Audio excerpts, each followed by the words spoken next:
So I'm pleased to be joined with Pastor Todd Petkau from Riverwood Church. And, we like to get to know the pastors, and because obviously it takes a special call to go into ministry in the first place, leading a congregation of people. So for you, was there like a specific moment where you're like, this is what the Lord is calling me to?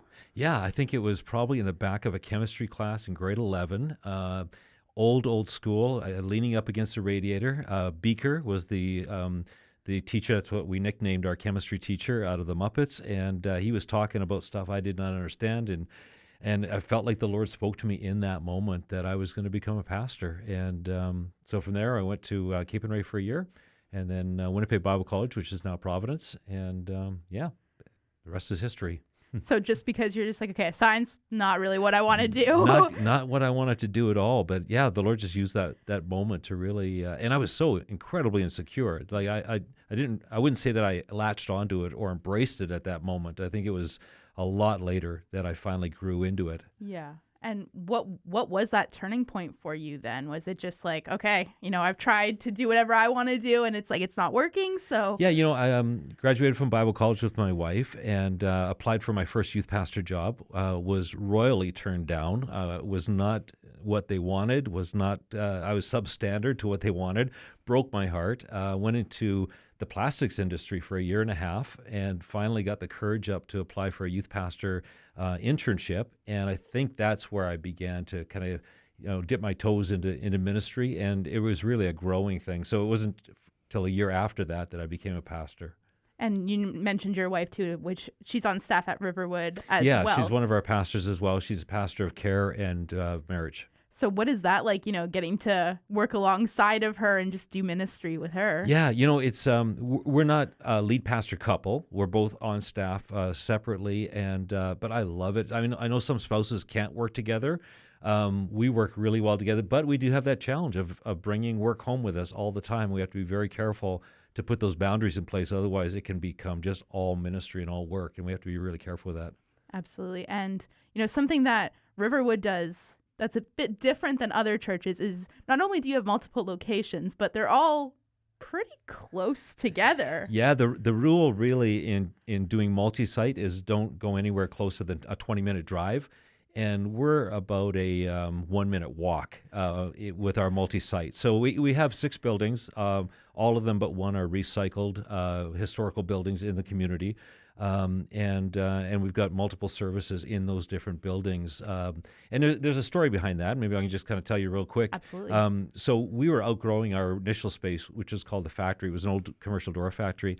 And for about 4 years, we were knocking on heaven's door, like, God, how are we going to grow this thing? And the only way I knew to grow a church at that time was to build a 12 to 1,500 seat auditorium, build a big church.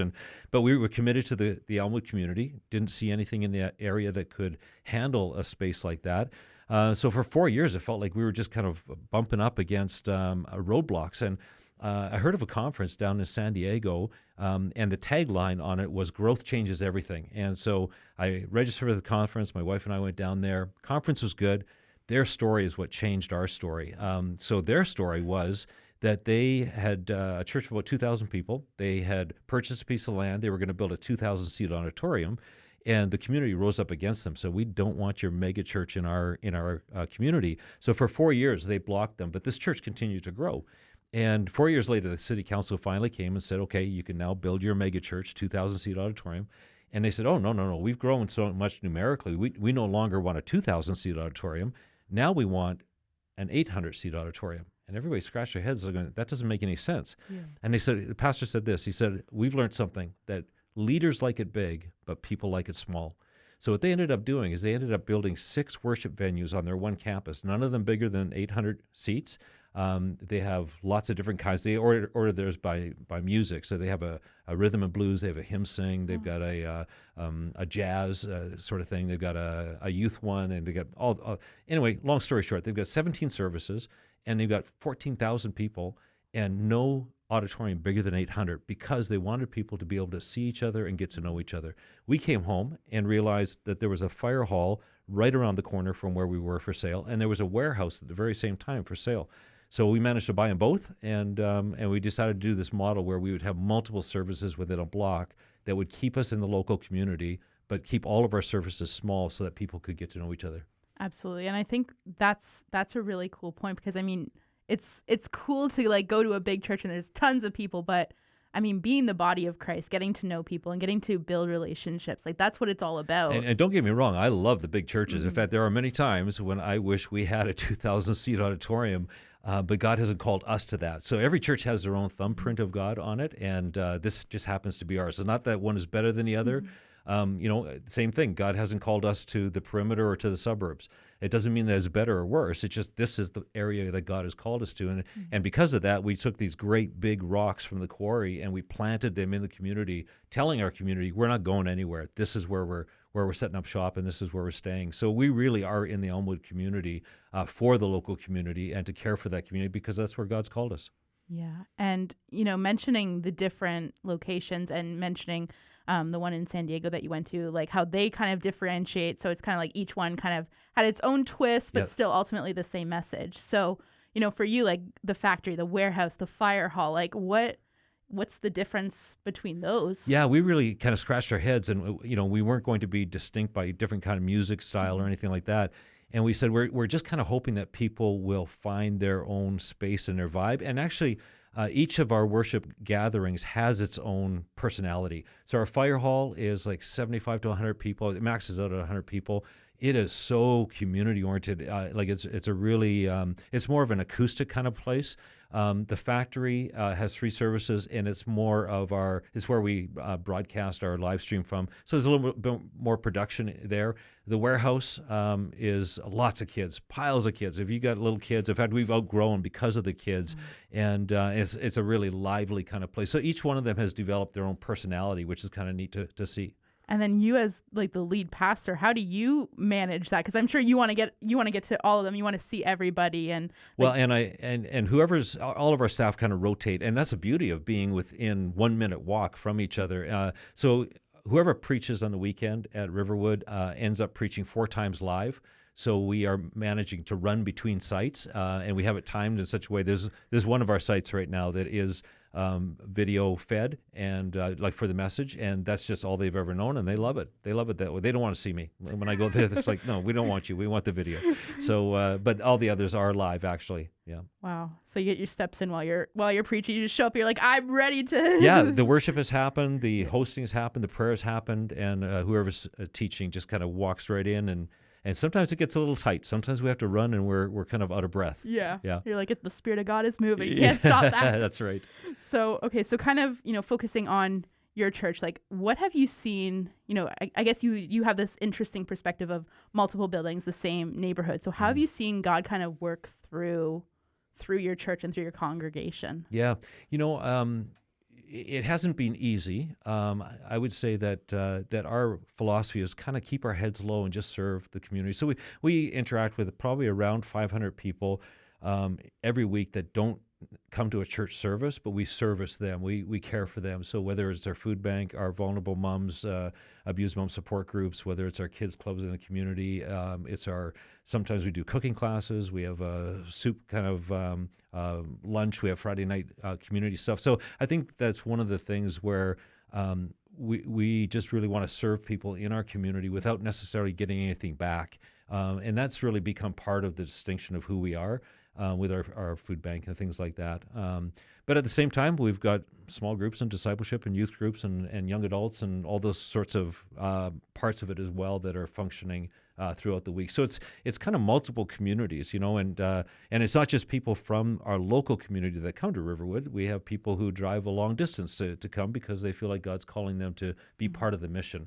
So I know it's kind of a buzzword, but we would consider ourselves pretty missional, pretty driven by the mission that God's called us to. Mm-hmm. Yeah. That's really cool just to hear. And I mean, yeah, really just being the hands and feet of Jesus, talking about the different ministries that you have. I don't know if you want to like highlight one of them specifically about, why it's so important to the community and to you to kind of be leading it. Yeah, I mean, there's all this community stuff. Plus, the Lord has blessed us with something called Riverwood House. Riverwood House is kind of the latest venture.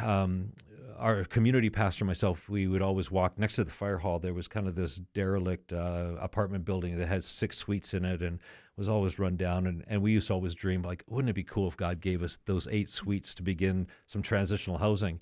And we prayed for a couple of years, and one Sunday the place burnt down. We kind of went, oh, okay, well, there's our answer, I guess. I guess we're not getting that. But that was part of the miracle, because 6 months later, a group of Manitoba philanthropists came together and, long story short, said if we were to build a 40-unit transitional housing complex and hand the keys and deed over to Riverwood, would this be part of your calling to minister? And so right now, Riverwood House is a remarkable, brand new $8.5 million complex that is learning to service and care for people who are in the transition of homelessness and addiction into healthier living. And God just dropped that in our lap in an incredible way. But part of that is simply because of our roots in the local community, right? So that's been stretching. It's a lot of hard work, but it's so got God all over it.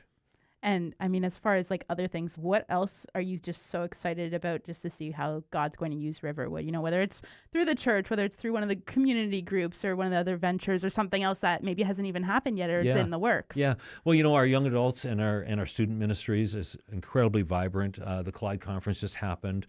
Three of the directors there are part of the Riverwood staff. It wasn't a Riverwood initiative. They all were told they have to do this on their own time, but we were very much behind it in helping them. But just to see what's happening in the young adult community and being a part of that with our Ascent ministry, the Uprising ministry for junior and senior high. We have sports camp, which reaches all sorts of kids. And there's a lot of just really vibrant stuff. We try to live out a value to our whole church that says, everybody serve, everybody give, everybody serve.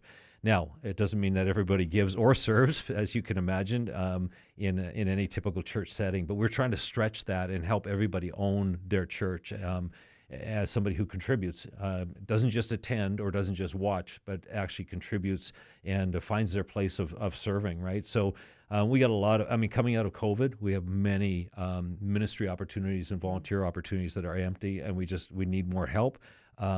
But that's part of a whole nother conversation about what happened with COVID and post-COVID, right? But we really try to help people, and we're just about to take what's called the garage. So there was a 1940s garage that was our food bank. We moved everything over to the fire hall. We're about to turn that into a discipleship center. So we're just doing the construction on that right now, and we really feel like God's calling us to.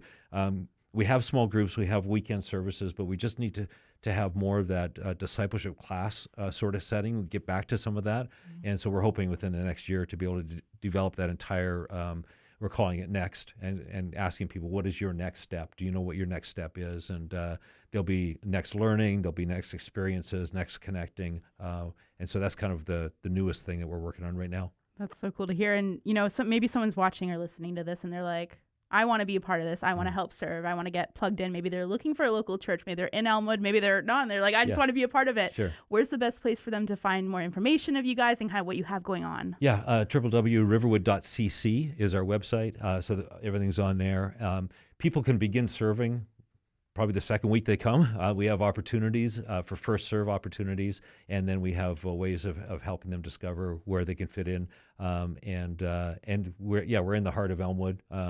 Just down from MBCI there, kind of on a back alley. If you can find us, you can join us, is kind of our philosophy.